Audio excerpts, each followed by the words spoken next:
Hello, welcome to today's broadcast. So, I should have used Diaper Don as a part of the title and contributed to the dissemination of that fairly humiliating hashtag that became so widespread on Twitter, it became a news story in and of itself. So, yes, cheers everyone. The President of the United States is melting down, as is his custom, whenever challenged by circumstances that threaten to expose the illusory nature of his strength. Cheers with your Dr. Pepper. Hey, mine is just water with a splash of apple cider vinegar in it because of hippiness. But I just like the taste of a little bit of vinegar to make my drinking water more interesting. That's how I do things. What are you guys drinking after Thanksgiving? It's to be hoped that most people, particularly in states that are having a surge of cases, and as far as I understand it, that's most states, were able to mostly stay within their own bubble for Thanksgiving and to have the Zoom Thanksgiving celebrations, to be grateful for the people that the Republican Party and that Donald Trump haven't managed to kill yet. Because remembering that during an uncontrolled pandemic scenario, such as is currently the case with the United States, lots of people are at risk not just of getting COVID, but of potentially not having hospital care available for any other medical conditions that might befall them whilst there is a raging pandemic.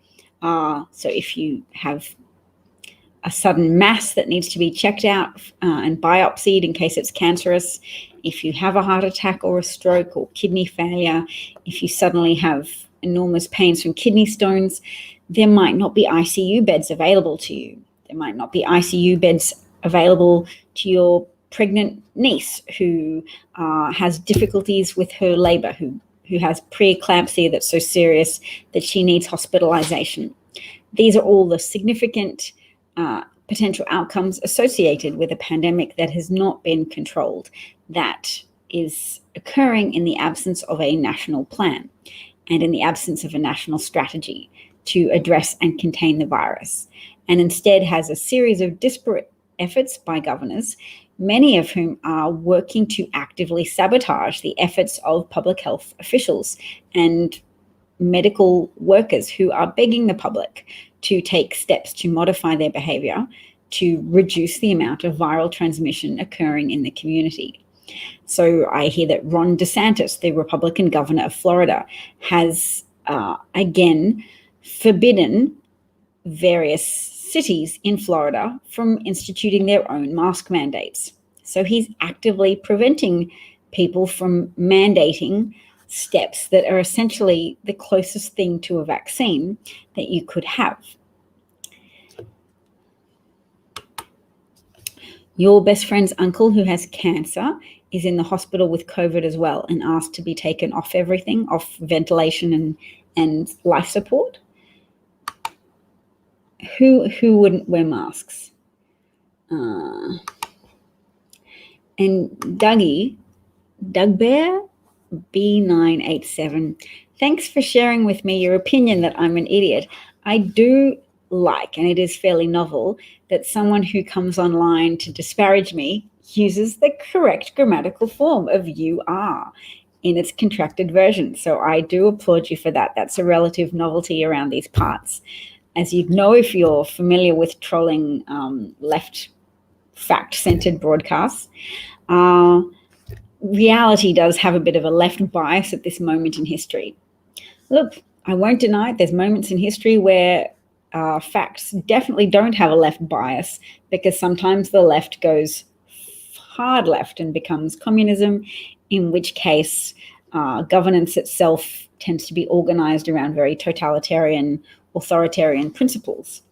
So if you are worried that communism is about to inflict America, you are probably showing signs of having spent too long in the pool of immersive right-wing propaganda. And look, we all live to a degree in a society where we're immersed in some right-wing ideas. And some of us are susceptible to that to different degrees. Hello, Alan. Thanks for the compliment.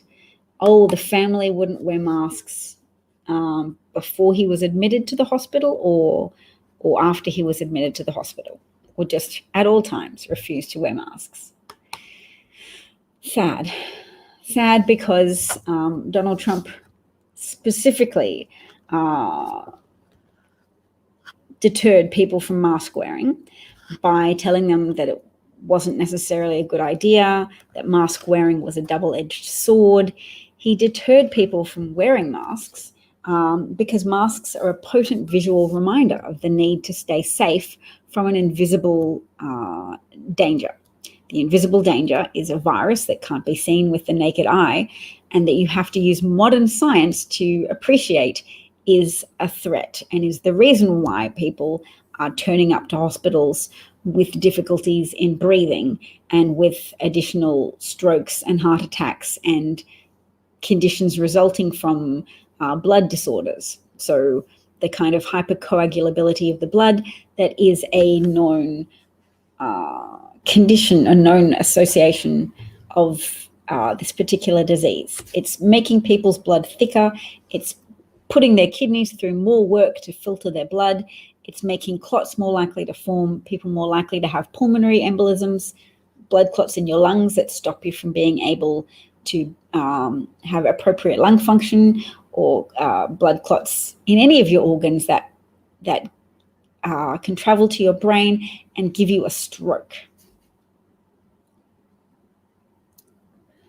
Your best friend wouldn't go because they wouldn't wear masks.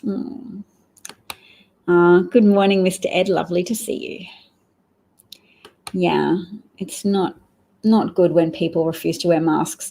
It's a concern for families. It's also a concern for healthcare workers who have to deal with recalcitrant patients and recalcitrant family members of patients who still resolutely oppose safety equipment. They're in hospital being treated for COVID and they think it's a hoax because right-wing media has a body count, and right-wing media professionals are so embedded in their goals of disseminating right-wing brainwashing principles that they don't care how many people die. That's not what all of their instincts are set in motion to bring about. They are all organized around the principle of keep donors in positions of power, keep the people beholden to donors in elected positions. Oh no, Mr. Ed, your mum and dad both got COVID last week. Well, thoughts and prayers to them, and I hope they pull through. Whew. That's hard, so we wish them well. Dee is saying that it's crazy because her mum was part of that, but now she wears them. Okay, so some people are able to interact with the evidence of the real world and change their behavior in response to real world evidence. Some people are very capable of pushing right through that exposure to real world evidence and still insisting that wearing masks is not necessary.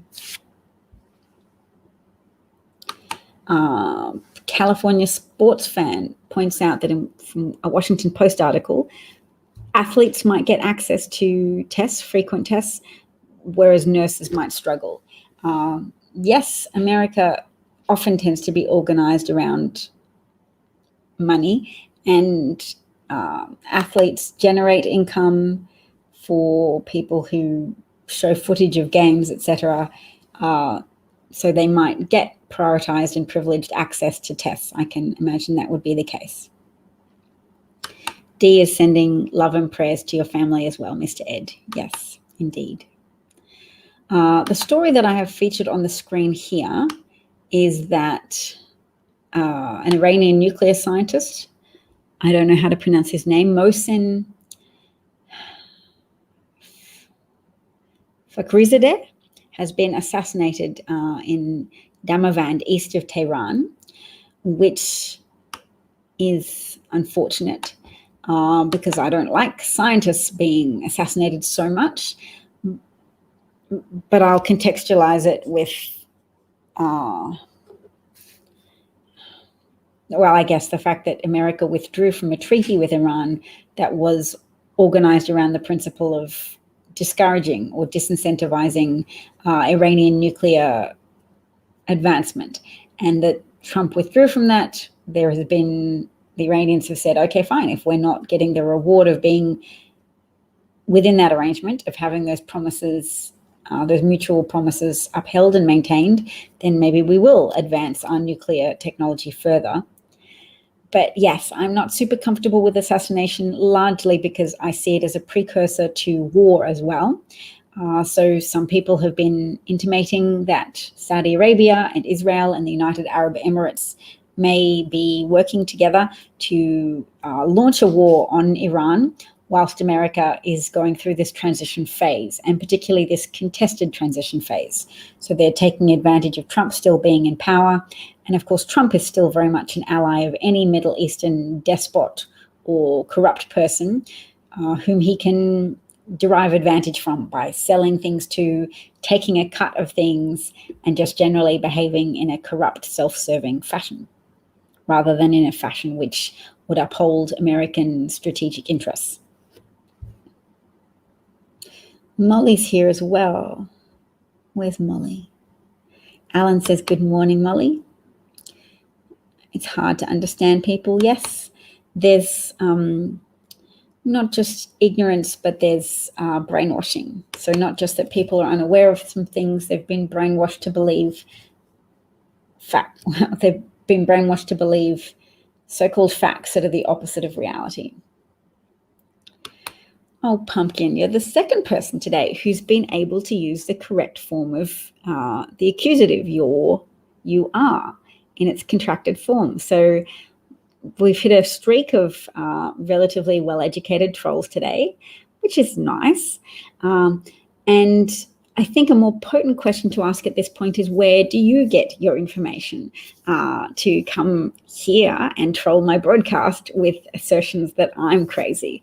I engage with reputable media organizations, and I ensure I have a broad media diet that doesn't just consist of OAN, extremist videos on YouTube, and, Breitbart.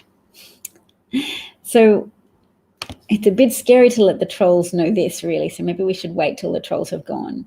But there's apparently a large subset now of Trump voters who are very angry with Republicans.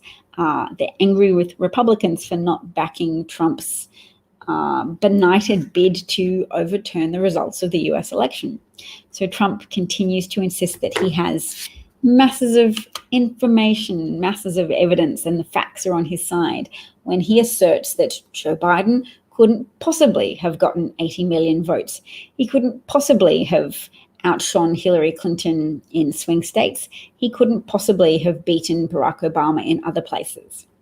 Now, the great resource that I have for you today is that I found some analysis by someone from the Brookings Institute, which you might be familiar with.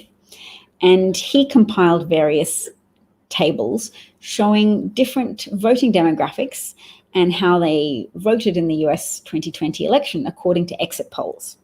So I'll make the proviso that some people point out that exit polls are not perfect and may be inaccurate to a degree, but the great thing about these graphs is that they really do seem to offer an illustration of the shifts that occurred in some people's loyalties to Donald Trump, which explains why he did have such a decisive election loss to Joe Biden. Bernadette's here. Excellent. All right, so let's bring up this latest Brookings Institute. William Frey. What's the headline?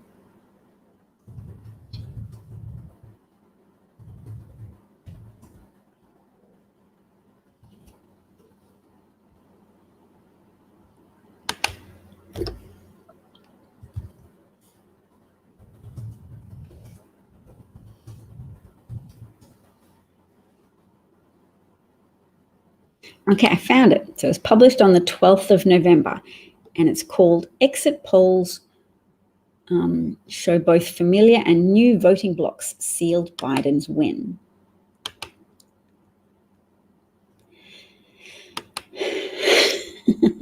That sounds very honest, a very honest admission that you were drooling on yourself. But look, a lot of people who support Trump are likely to have eroded social networks and to be experiencing social isolation. So I urge you, if you don't have enough friends or family to meet your needs for social contact and positive social contact, to think about your hobbies and how they could potentially lead you to finding online groups. There's lots of ways to meet people. Okay. So this is some analysis of the exit poll results. Barack Obama benefited from the new American mainstream that he could organize an enthusiastic voting bloc of young people, people of color, and college-educated people. But that calculus changed in 2016. Trump achieved a surprise election victory,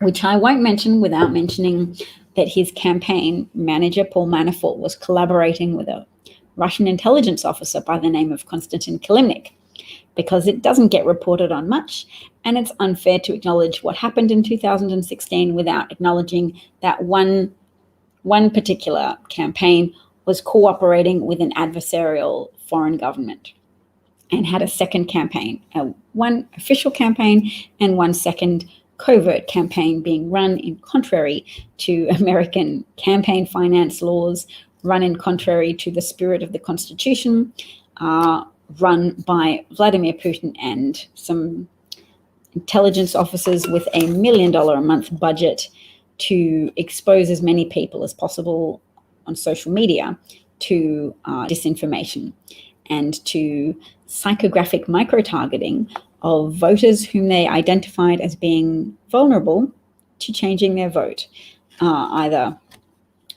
changing their voting intentions to stay home rather than make the effort to go out and fight voter suppression, Republican tactics, and long lines. You know, if you have people who might already have to face 6 hours in a queue to vote, it doesn't actually take that much shadow ads on Facebook to brainwash people into thinking that Hillary Clinton's not worth standing in a line for anywhere between 1 to 6 to 11 hours. Like, Black people in America often have to spend a long time voting because they're an easily identifiable democratic voting bloc that Republicans are often very comfortable with challenging, because their votes are relatively predictable in that they understand that the Republican Party is the party of willfully withholding government assistance from vulnerable people, that Republicans are often the people spreading disinformation, that the main recipients of public aid are Black Americans, which hides the truth that primarily white Americans are receiving aid and Black Americans are receiving aid proportionate to their percentage of the American population, with some degree of overrepresentation, which is a function of enforced poverty. And when I say enforced poverty, I mean lack of access to opportunities to own property, to obtain mortgages, and people are very blind to those circumstances because there's so much brainwashing that encourages people to ignore evidence of government policies, systematically racist policies like redlining districts, to color in certain areas so that banks could say no government-backed mortgages for the people who live in these Black communities that are now called redlined communities. We've highlighted them with a red pen. And when you can't obtain a government-backed mortgage like your white neighbors or the people in the neighboring white community can, you are essentially forced to stay in your neighborhood and then forced to put up with it when white city planners build highway overpasses that don't stop at your neighborhood but go over them, exposing your children to high levels of air pollutants, creating higher likelihoods that your children will suffer from asthma and developmental problems from exposure to lead before lead was removed from petrol, etc. So let's continue to look at these things. All right, so this is a table. So Edison Research is the company that conducts the exit polls, which allows for national and state level comparisons with 2016. So what William Frey has done is he's minused Republican votes from Democratic votes.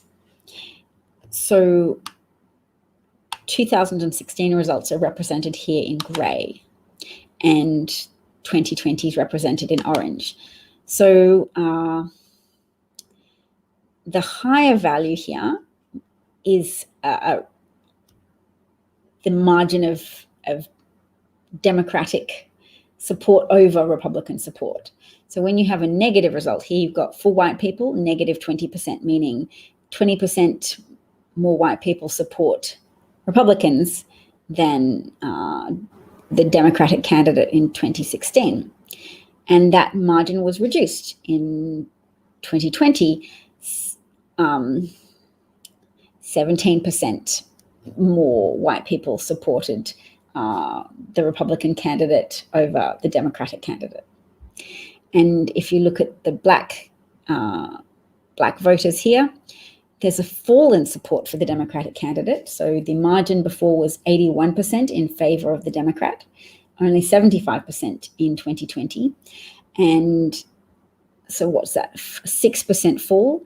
Over here with Latinos, that's a 5% fall. And with Asian Americans, that's quite a significant fall too. That's an 11% fall. But the thing about all of these falls is that these groups are still minority groups, and that white people still comprise a significant amount of the electorate. So we can go and drill down into results state by state. But before we do that, we're going to look at the different groups, the different Democratic minus Republican voter margins for white voters by education and gender. College graduate women increased in support for the Democratic candidate by 2%. Men, college graduate white men, increased their support for the Democrat.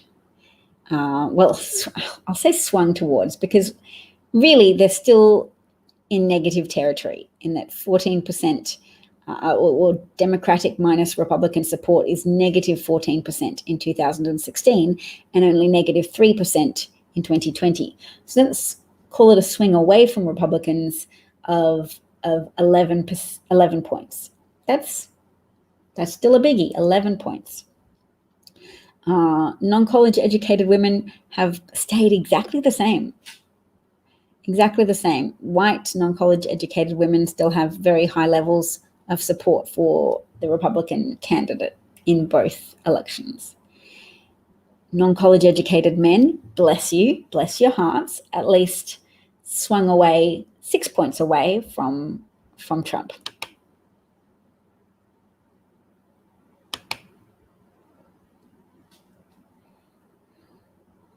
I've been missing some comments, so let's track back and see what I've said.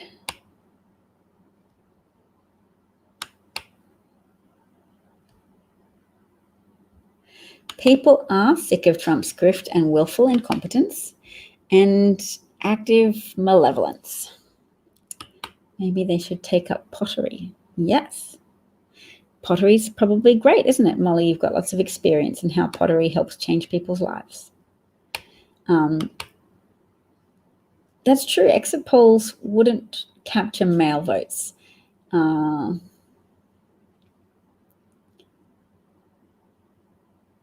So if this is just primarily in-person votes, it's still interesting to observe a swing and which demographics have evinced the larger swings amongst people who voted in person. Dee in Texas can't believe he pardoned Flynn. I've heard people say that that's something that really helped them believe that Trump knew on some level that he'd lost, because when you start to pardon people who've admitted to crimes in court, that's really just using your powers that aren't politically popular one last time before you get kicked out the door. So he made noises for years on Twitter that he was going to pardon Flynn and that poor Flynn was being mistreated. So it is likely to be the first of multiple pardons over the next, 50, how many days do we have to go now? 56 days? And Dee also thinks he'll try to pardon himself, which is also very probable. Good question, Molly. Molly wonders if Trump knows he's losing what dignity he had because of the court cases, that he is essentially making himself the target of widespread mockery because Sidney Powell's court filings are so misspelt and badly organized and ludicrous that, it's kind of cool. People worry about the effect on democracy of making so many Republicans disillusioned about the safety of the voting system. I don't mind that much Republicans losing faith in the voting system when I think about Georgia and how so many pro-Trump QAnon crazy people are now committing to boycotting that January 5th runoff election for 2 Senate seats in Georgia. They're wanting to boycott it to punish the Republican Party for inadequately getting behind Trump's electoral coup efforts. And great, because it's really critical for America to have Democratic victories for those 2 Senate seats to wrest control of the Senate away from Mitch McConnell, who has effectively functioned as a bowel obstruction to the legislative branch of government. There's over 400 bills passed by Congress, the House part of Congress, languishing on his desk that he has refused to bring to the floor of the Senate for debate even. So not just that Republicans have voted down good legislation, Mitch McConnell has prevented his Republican senator colleagues from even having to debate legislation, to even going on the record as voting against things, which is handy to hide from the American people how much Republicans are sabotaging legislation that would help Americans and would help resolve problems that harm Americans. No, Dee has admitted she didn't really believe that. She was surprised. She probably wanted to talk about it. But yes, we all know that Flynn lied to protect Trump and lied to help get away with having called and spoken to the Russian ambassador, Sergei Kislyak, to help grease the wheels with Putin and make sure Putin didn't get too angry with Trump when Obama responded to Russian attacks by introducing punitive sanctions.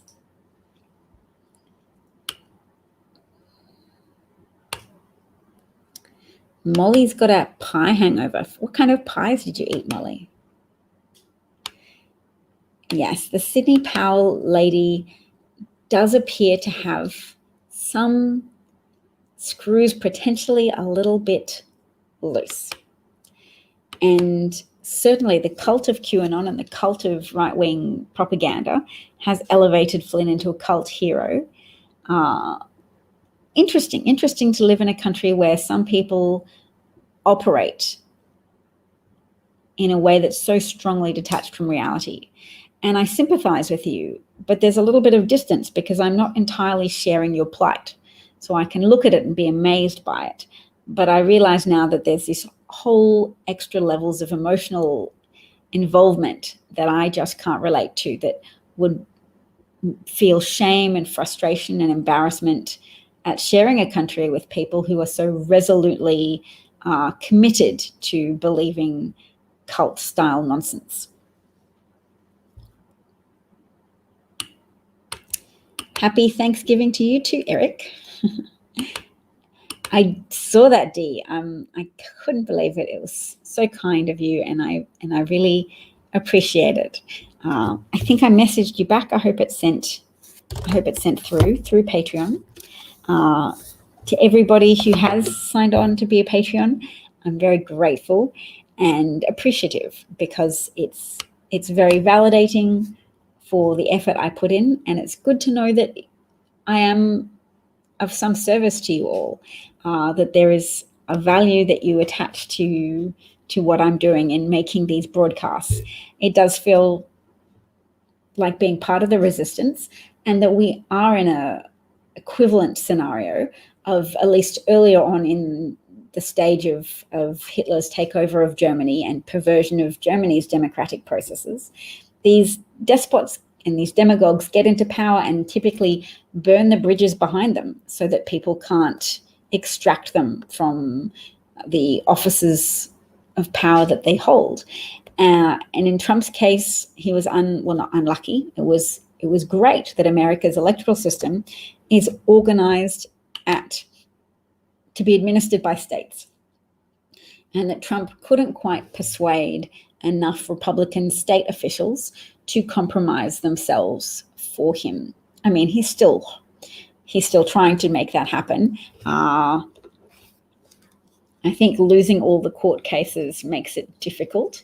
He's trying to say, but what if I talk about it and tweet about it a lot? That's like convincing evidence for people, and then loyal Republican officials will flock to the cause of failing to certify election results and failing to send the appropriate electors down to Congress. Which day is it that the electors travel to Congress and vote for the new president in the Electoral College system? Is that December the 14th?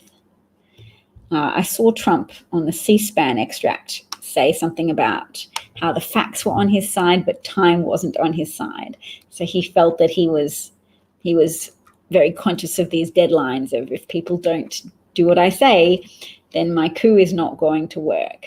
And I can see his motives for persisting with a coup, even if it appears to be exposing him to extra humiliation.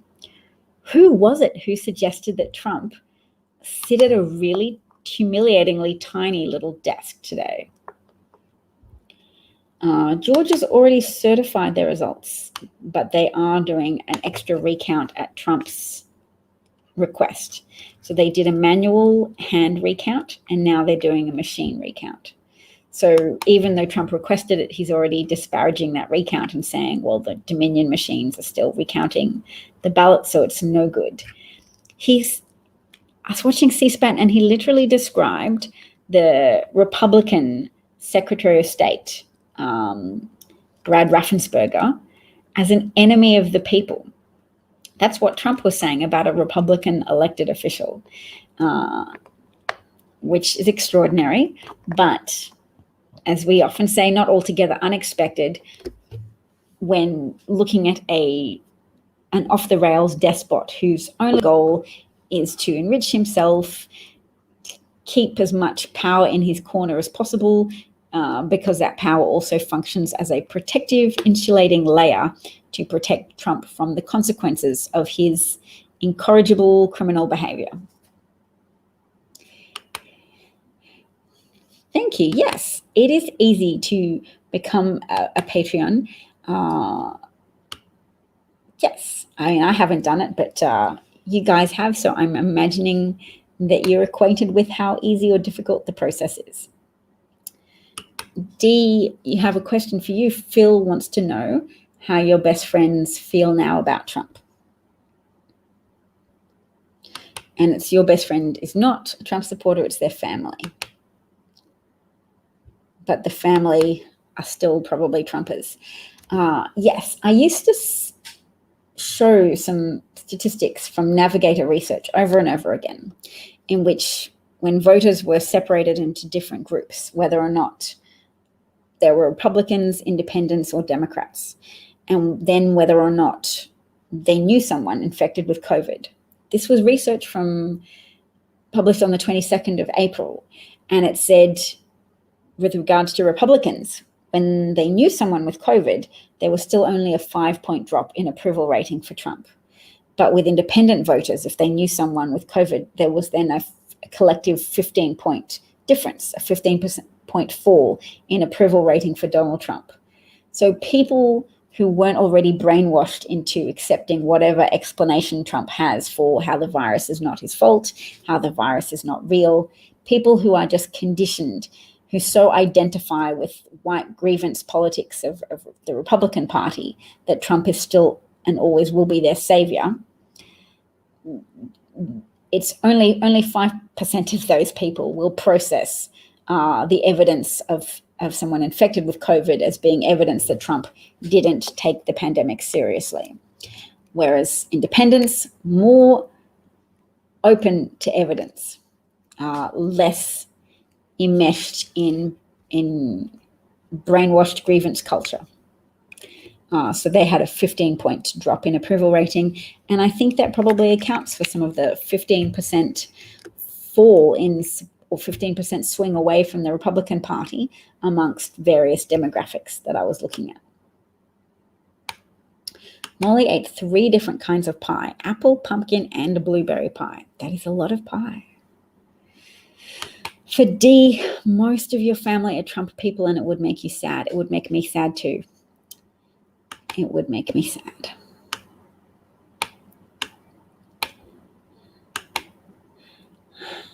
Jeff saying, just do it. He's helping with the promotion of the patreon.com/davchat that helps people.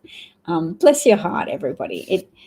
It is possible to become a Patreon for as little as $2 a month. And I have people who support me for varying amounts, and I'm grateful to all of them. We're still in the Thanksgiving week. I give thanks to the people who endorse the service I provide and the effort I invest in this daily broadcast for approximately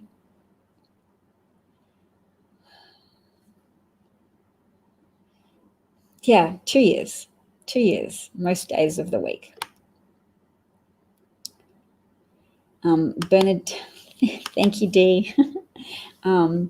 Bernadette's pointing out that right-wing, what is the emoji for? Right-wing people have made treasonous criminals a cult. Yes. Let's see. I might be able to share with you an article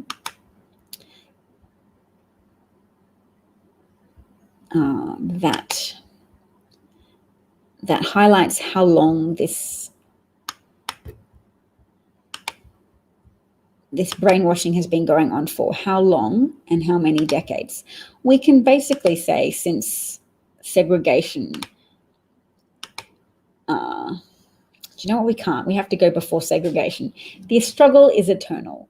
The struggle is eternal, but right-wing propaganda machines have definitely been a large factor in American public life since Nixon.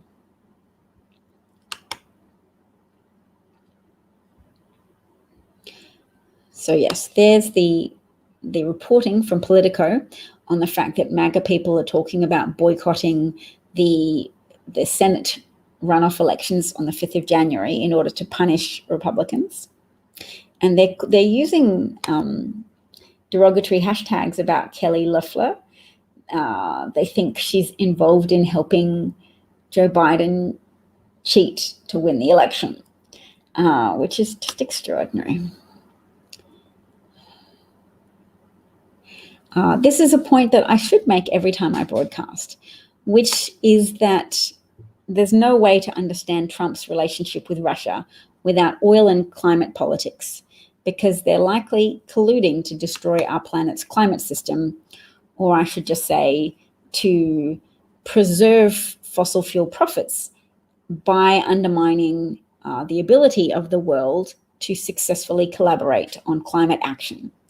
And that's not limited to Trump and Putin. There's fossil fuel magnates all over the world investing in systems that convey disinformation to the public, that undermine public certainty in climate science, that undermine public certainty in any type of verifiable science. So no wonder there's so much naturalistic fallacy around that has women in little health groups that are being told vaccines aren't real. Apparently, there's a lot of Russian accounts infiltrating health groups to keep promoting that line that vaccines will endanger your precious, beautiful, innocent children, because that's just a great way to crumble people's ability to participate in modern society.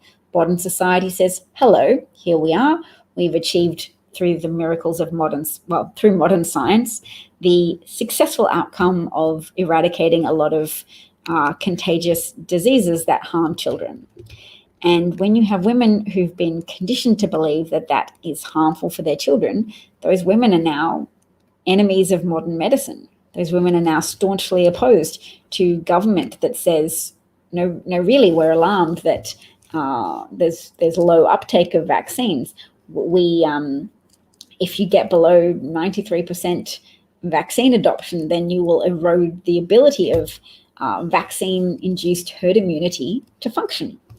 So you have to get your children vaccinated before they are able to join school or join preschool, or obtain government funding for subsidized preschool placements. Do you have government subsidized preschool in the US at all? Is that a thing? We do in Australia, and I understand that we're fortunate to have that. Let me know what your experience is in the US. But in any case, if you make a lot of those women very susceptible to contrarian campaigning on the internet, then you're creating an army of people who have a very hostile relationship to reality. They're hostile to modern medicine. They're hostile to governments that tell them their children need to be vaccinated. You're creating people who are susceptible to watching videos on YouTube of QAnon, how the government is really run by a cabal of Satan-worshipping pedophiles, and only Trump will do anything about it.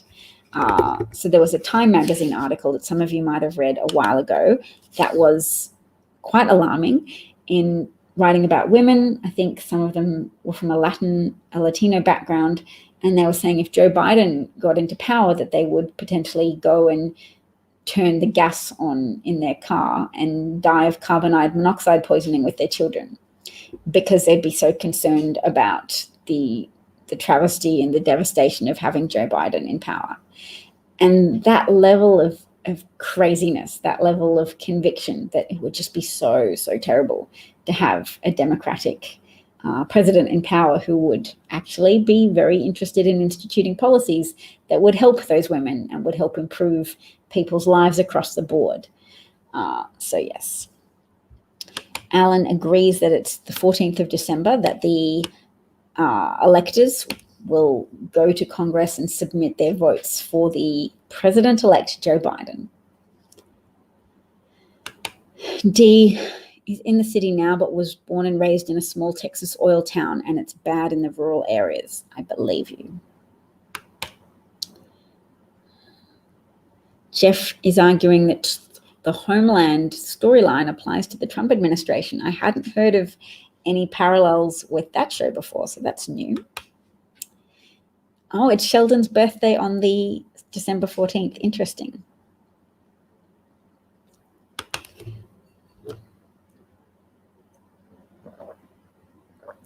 Phil, which direction did your brother-in-law transform in when he moved to Dallas?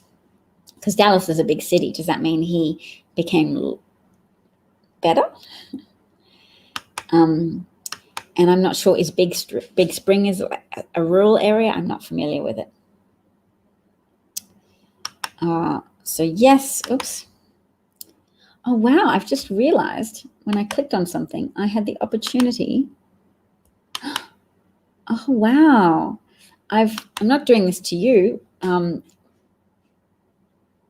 but I've just realized I have the opportunity to put YouTube commenters in a timeout, and I didn't know that. I had never clicked on dots, and that's opened up a vista of possibilities for me now that I can block YouTube trolls for myself. How exciting.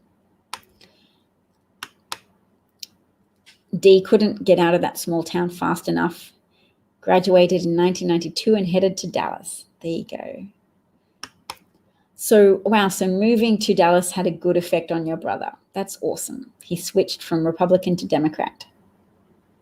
Yeah, meeting more people probably really helps reduce the insularity and parochial mindsets of some people living in Republican-saturated districts where there is more xenophobia, more fear of migrants, more irrational conviction that migrants take things from America, that white Americans are entitled to. If you move to a city, you'll see cooperative and collaborative communities where people from all different backgrounds not only coexist peacefully, but that refugees and migrants often have an exorbitant sense of pride in their adopted homeland. That you don't have to be a biological child of a country, you can be an adopted child and be full of pride and full of the ability to contribute and make a big difference to not only your local community, but in a collective sense to your adopted nation. People think that you should vote like your parents did, but no thanks. I believe you that Big Spring was very racist. Trump's still blaming everybody else, absolutely. And you ordered the destruction, yes, of 2 spy planes that are used for Russian observation. Yes, I wasn't sure if it was destruction or even selling them, but yes, Trump has ordered that America leave the Open Skies Treaty and destroy spy planes, which benefits Putin and would be politically damaging for him, but the election's already over. And how easy is it to get through the bubble? I think it's more possible than we think, but there has to be a concerted effort and strong repetitive messaging that resonates with the values that Republicans profess to have, and that doesn't just antagonize them and say, accept our values. So hopefully, I haven't heard anything from Alexandria Ocasio-Cortez for a few days. That feels like a relief to me, because her district remains a very blue, very Democratic focused district, but she still had 30% vote for Republican candidate in 2020, meaning there was still a substantial shift towards Republicans. So you can still say, oh, she won her district easily, but she has an antagonistic effect on voters who are more independent or more centrist. So people who can hear defund the police and either think, what a good idea, or who can buy the explanation that it doesn't really mean defund the police, it means shift allocation of community resources to more housing and mental health services. I saw a man on Twitter write a large thread about a focus group of voters who had thought about voting for Biden but had voted for Trump. And some points that they made were, don't try to trick me that defund the police doesn't mean defund the police. It clearly was a big deal to them that they thought Democrats were advocating for a dissolution of the police force. Essentially, what they would have viewed as permission for a free-for-all for criminals to take your property and inflict harm on you and your family members and your community more broadly. So defund the police is definitely a slogan that is electoral poison, and any Democrats endorsing it should be ignored and shut down if possible. Sometimes ignoring is the safer form of shutting down, because sometimes openly opposing people just gives them the attention they need to make a big drama about it and attract more attention to themselves. AOC ran ads. She spent $14 million in ads for her her extremely safe blue district. $4.8 million worth of those ads were on Facebook in swing states, which is just an extraordinary amount of money for someone to spend outside of their own district. And one presumes, she wanted to get on board what she thought would be a lot of flipped swing states and to take credit for that, to try and say, yes, it's because of, in part, look at my Facebook messaging and how great it is, explaining to people that, Medicare for all is just such a wonderful policy, ignoring the fact that many Americans, whilst many, many Americans suffer from terrible medical insurance, many Americans are also content with the privilege levels of access they get to medical care. And you can't expect people to vote for or embrace an upending of their lives. You can't expect people to say the French Revolution, yes, that works for all of us.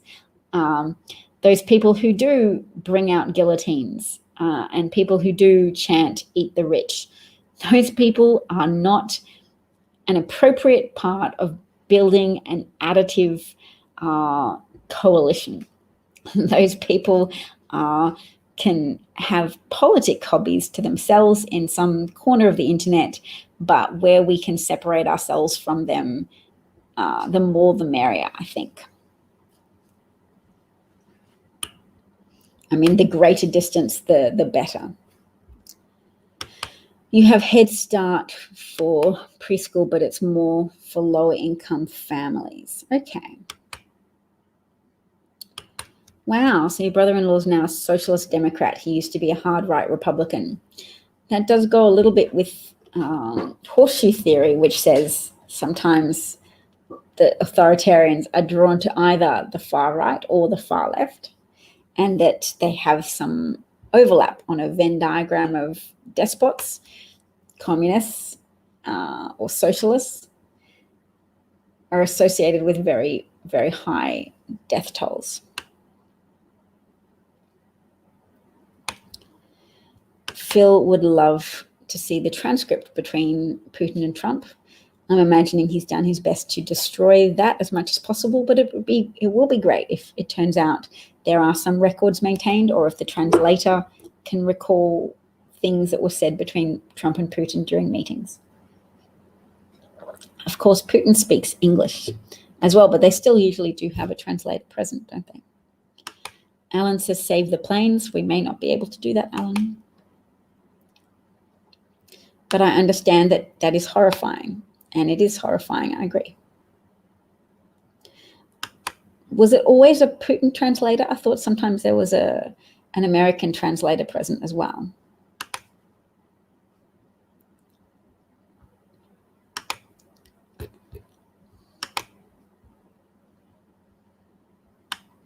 Oops.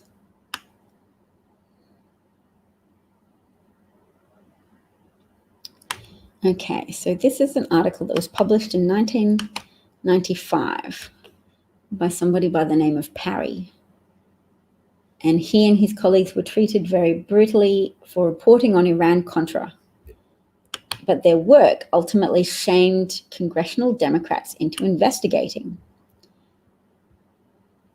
So let's see what he said. He said some cool things, which I will read to you. Okay, so Nixon in 1971 apparently was convinced that the press and TV won't change their approach and attitude unless you hurt them. Nixon was never one to miss a chance to screw his enemies in the media. The only way we can fight the whole press problem, Nixon feels, is a brutal, vicious attack on the opposition. Yet even Nixon could never have guessed how well his plans worked out. In the 25 years since Nixon started pushing this project, the Conservatives have constructed a truly intimidating media machine.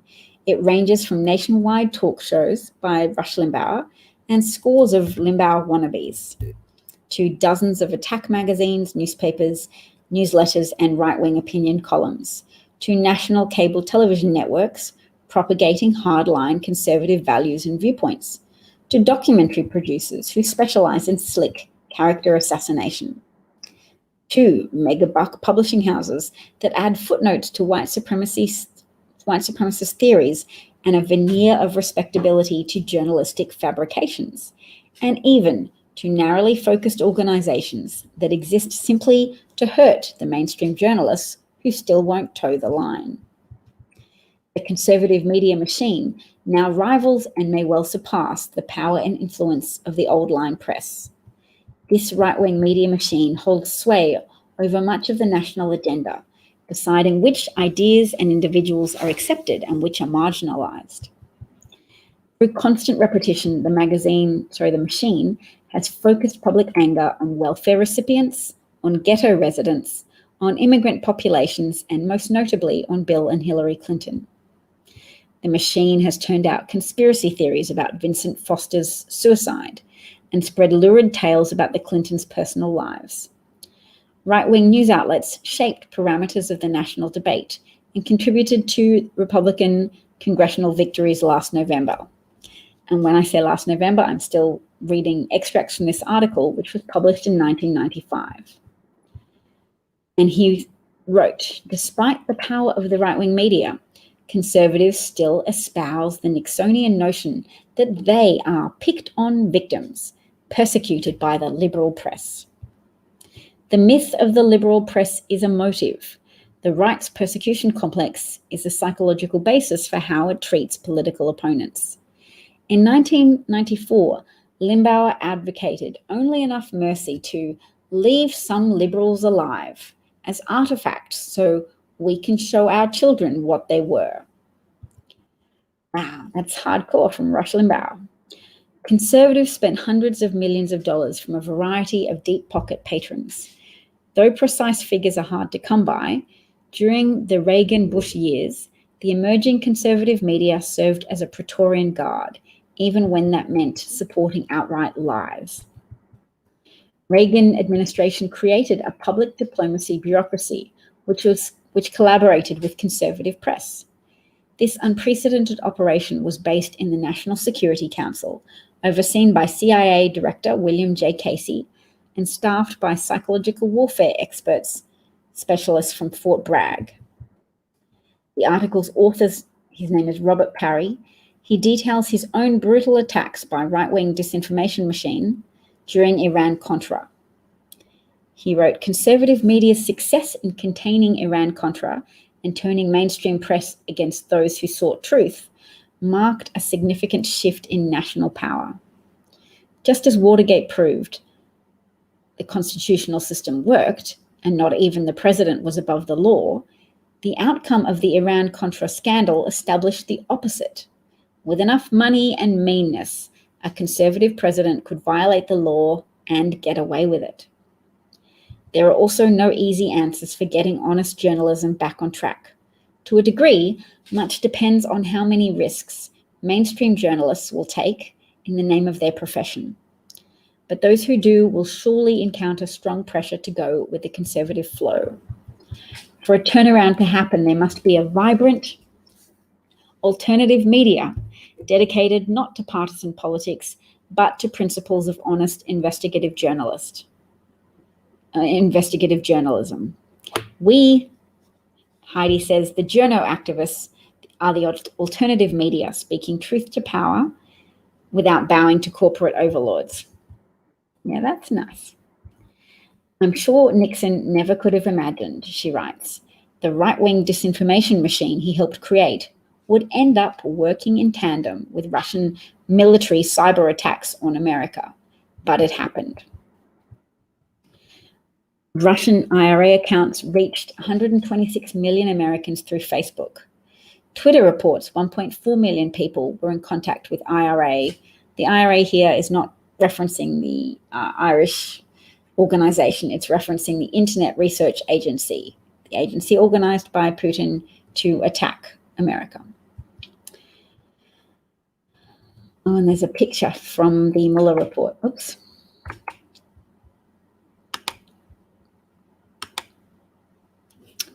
Instagram accounts had hundreds of thousands of US participants.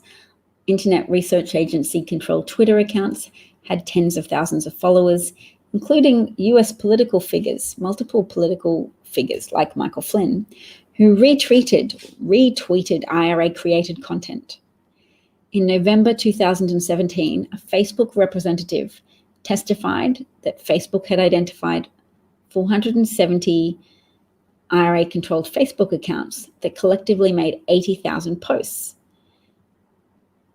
reached 126 million. Yes, so that's good. And we're still looking at a redacted version of that where there's a big black slab of text. Is Amanda saying Robert Reagan? What's Reagan's first name? Yes, calling it defund horrified people and gave the far right a lot of ammo. That's why 27 toss-up seats went to approximately 27 Republican candidates, because they ran ads showing little old ladies hearing the sound of someone invading their home, calling the police, calling 911, and hearing a message that says, yes, thank you for your call. Someone will respond to your message within a few days. And to people who listen to that ad, and to many people on both sides of politics, that would mean defund the police will prevent police from being able to respond to criminal incidents. If we have a concern someone's breaking in, if we can hear a domestic violence situation unfolding next door, we won't be able to call the police because the police will have been defunded.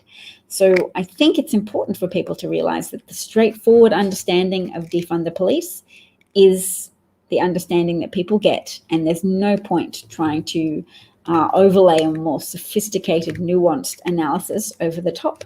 People will hear what they hear, and it's fair. That's a fair interpretation of hearing defund the police, to think that it means take funding away from the police.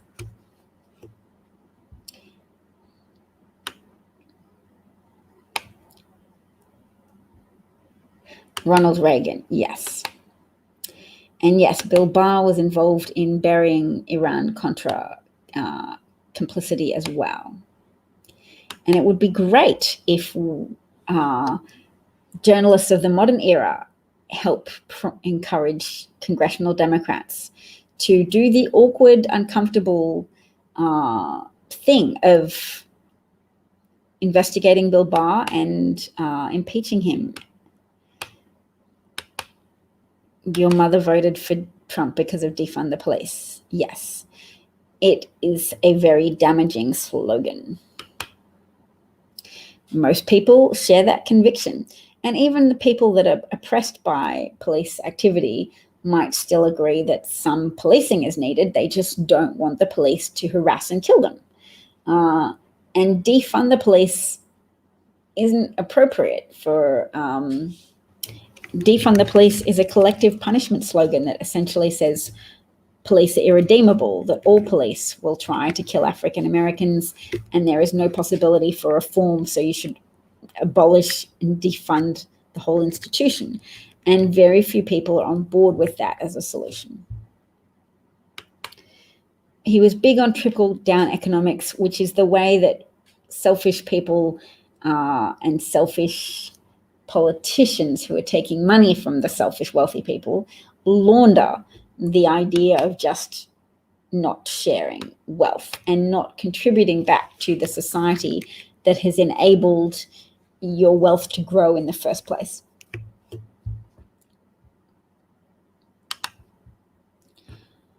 All right, puppets, I should go to bed, I think.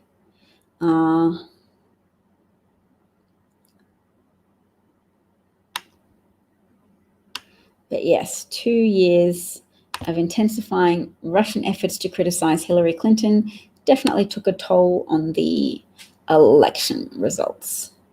And Trump did ask Russia to hack Hillary Rodham Clinton on national television. And it didn't cost Russia that much money. You can buy 3,500 ads on Facebook for about $100,000. Russia uses God imagery to bash Hillary, and then devout American Christians begin bashing her. Yep.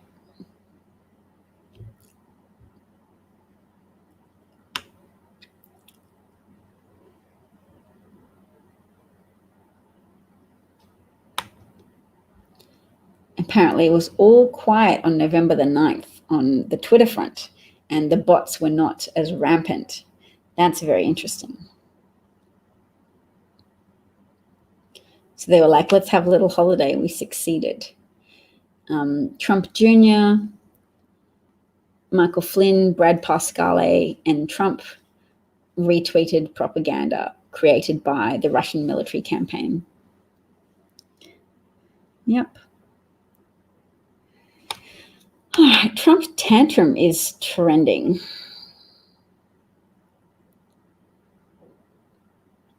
Oh, wow. Trump's retweeted that video that highlights the fact that Sinclair news outlets all say the same thing, but they all said the same pro-Trump thing. That's so funny. That does have 5.6 million views, that video. I've shared it myself. Wow. But then Trump's trying to share it to prove that there's conspiracy.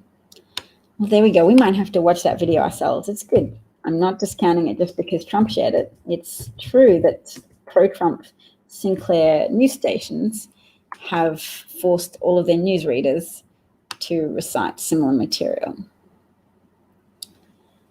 Yep, so Trump is retweeting Israeli accounts reporting the assassination of the nuclear scientist that I mentioned before.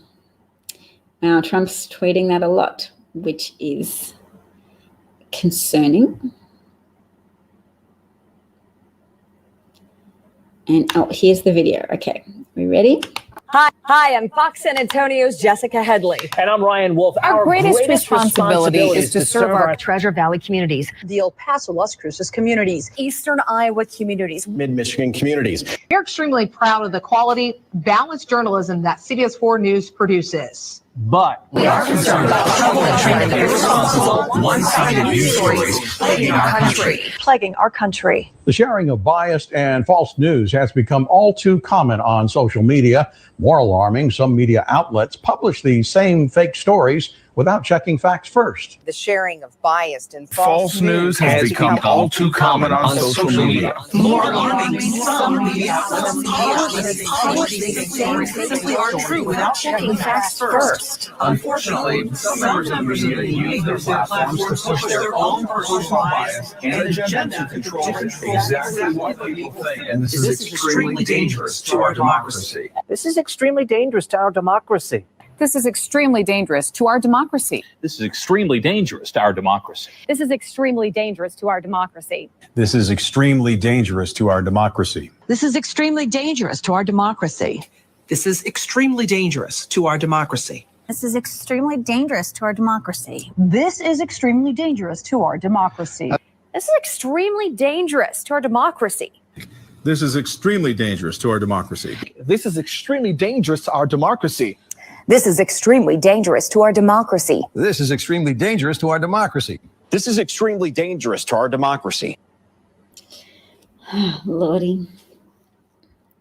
Newsmax is run by Christopher Ruddy, who is a very racist person who used to be a journalist and was given some funding from a Republican donor to start his own news service. He's so racist that he disputed a movie called Liberators, made in 1993, which spoke to witnesses and survivors of the Holocaust about their experiences, including the experiences of some being liberated by members of the all-black 761 unit.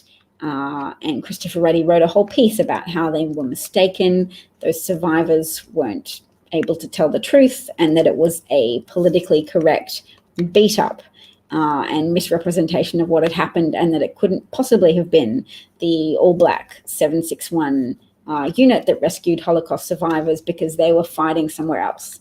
So he just made stuff up to try and discount a story of Black American soldiers rescuing Jews that had survived 4 years of the Holocaust.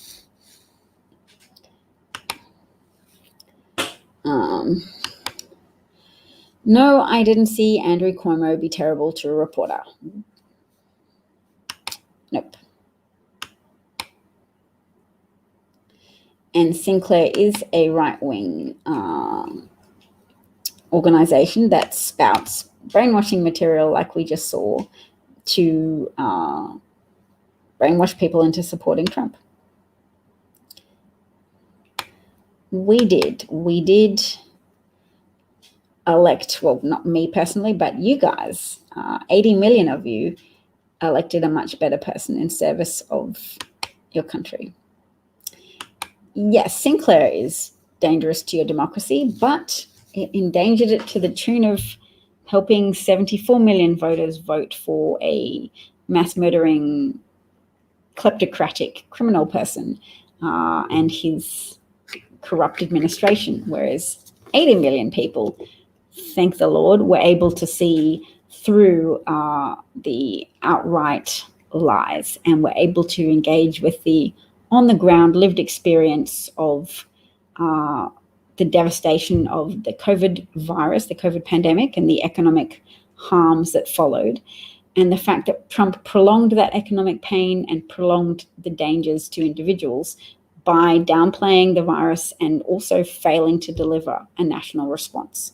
At every opportunity, he still failed. There's still no national response. And some people engaged with reality. Some people saw Trump's signature on their stimulus checks and amazingly managed to interpret that as Trump really cares. That's why his name's on the stimulus check. I don't know anything about how government works, and I'm unaware that Congress has the power of the purse and that they passed the stimulus package through the House and that passed the Senate and that Trump signed off on it, but that it was essentially something that Congress organized, not Trump. So, all right, folks, I will see you later. Have a great day. Hope you are able to stay safe in all of the various COVID surges that are likely to escalate around the country following all of the domestic travel that happened as a consequence of Thanksgiving, and people, 74 million brainwashed people who don't believe that COVID is a serious problem and who may believe that COVID is a serious problem for Black Americans and whose racist convictions lead them to insist to themselves that they not personally compromise their liberty by modifying their behavior in any way, shape, or form to minimize the danger to others and to minimize the danger to healthcare workers and to minimize the danger of hospital collapse. So instead, America is likely to experience significant quantities of hospital collapse as hospital workers, healthcare workers grow increasingly disheartened, overwhelmed, exhausted, and unable to cope with an increased surge in cases, let alone coping with a continuation of things as they are. Yes, Mnuchin's trying to take $455 billion out of the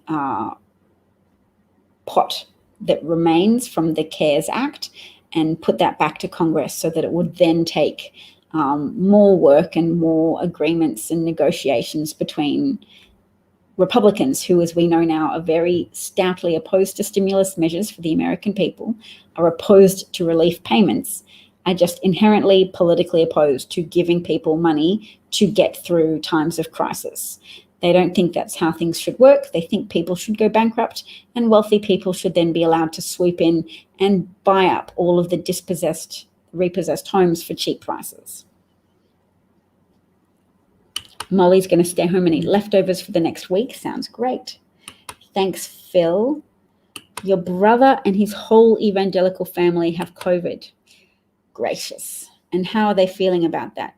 Bob, has it in any way, shape, or form affected their attachment to Trump and to Republican leadership? But you haven't spoken to him. He didn't believe COVID was real. Yes. And that's your family in Michigan? Molly bought three weeks worth of groceries. Good work, Molly. Bunker down. And he's hospitalized. Gracious. Yes, lovely seeing you too, Alan, as always. He's sorry that he didn't believe it. That's good. That's good. I think going forward, it will possibly work to undermine people's support for Republicans, particularly if Democrats can do a really good job of telling the story to Americans of how they were abused by a thoughtless, selfish, self-preserving criminal in Donald Trump, who just tried to organize the election so that his supporters didn't believe COVID was a problem and voted in person, and that the mail-in votes would skew Biden and that he could then have them delayed and the Supreme Court throw them out and to just discount those mail-in ballots. Phil wants to know if you've ever periscoped your pottery making, Molly. Yes. I believe you that it would be hard to have sympathy. Yes. Many people like religion, but unfortunately evangelical religion exposes people to harm. And there are evangelicals, I was very frustrated by talking to one because he was supporting the Supreme Court decision that favored the religious liberty of meeting collectively without limitations, that was opposed to Andrew Cuomo having put limits on certain religious groups from meeting in large numbers in hotspot areas. Apparently those limits don't even apply at the moment anyway, but the point is the Supreme Court has emboldened religious organizations that don't want to accept limits, that want to continue putting people in danger, that want to keep pretending because the virus is invisible, it doesn't matter and it doesn't count, that want to keep infecting and endangering their supporters' lives and the lives of the essential workers who will encounter their supporters. What do you call people who belong to a church? Their faith adherents, and the healthcare workers whose lives will be in danger because of the exposure to all of the potential infective doses of the surge of cases resulting from evangelical communities insisting on meeting up in large numbers.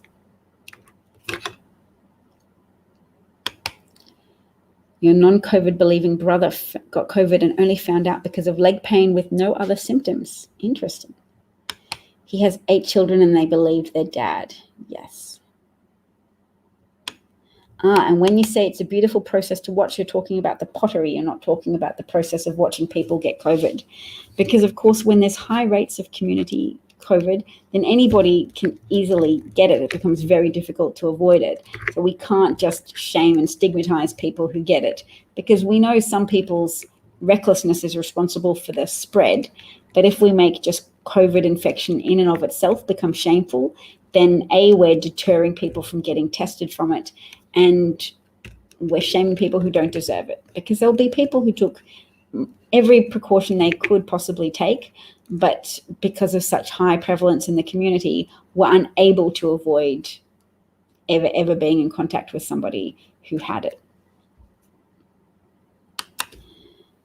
Township of Whites in Erie, Michigan, COVID infected with almost no illness, reinforced the non-seriousness of it. Well, they were lucky. I wonder what was unique about them that they had so little seriousness, so little severe cases. And Molly shy. Oh. All right, pumpkins, I've said I'm going. I'd better follow through with that.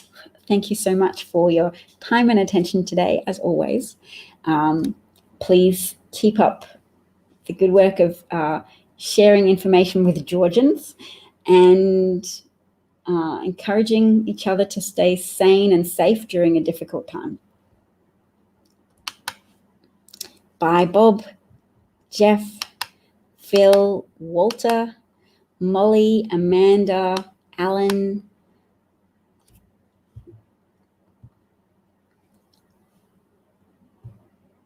I think that's everybody. I think that's everybody. D as well. Thank you, D. And thank you for joining my merry band of Patreons. I'm up to 18 and I'm very proud. Amanda asked me, and I didn't see before, to comment on Parler. Oh, Parler. Yep, that's organized by them and funded by the Mercers, who helped fund Cambridge Analytica as well. So they're heavily involved in trying to pervert American democracy. It's inhabited very largely by people who are struggling with how their confected reality is not holding up well in relation to the reality of a lot of lost court cases. Engage, I missed you. Is it Mark? Is your name Mark as well?